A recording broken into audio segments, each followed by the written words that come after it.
नमस्कार मंडळी. तर आज मी बऱ्याच दिवसातून व्लॉग बनवते.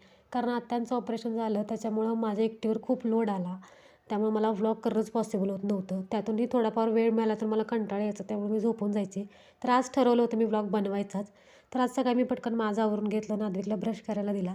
आजकाल आमचा नादविक खूप छान ब्रश करायला शिकला आहे. त्याचा तो एकट्यानं ब्रश करतो परफेक्ट. तो ब्रश करेपर्यंत मी माझी अंघोळ वगैरे करून घेतली. पटकन माझं आवरून घेतलं आणि त्याचं आवरलं आणि त्याला शाळेत पाठवून दिलं.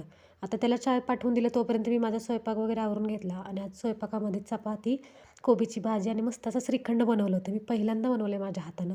आता नवीन एखादा पदार्थ करायचं म्हटलं की पहिल्यांदा माणूस मन लावून करतो आणि ते खरंच खूप भारी होतं. तर श्रीखंड खूप छान असं झालं होतं. नंतर त्याला घेऊन आले शाळेतनं आणि मशीनमधले कपडे काढून वाळत घालत होते. तोपर्यंत पिल्लू हेल्प करायला आलंच. आता कधी-कधी मला त्याची खरंच हेल्प होते, कधी-कधी माझं एक्स्ट्राचं काम वाढूनही बसतं. नंतर त्याला भूक लागली होती म्हणून चिक्कू वगैरे खायला दिले.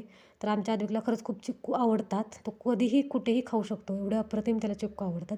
तर भेटू आपण नेक्स्ट व्लॉगमध्ये. तोपर्यंत बाय.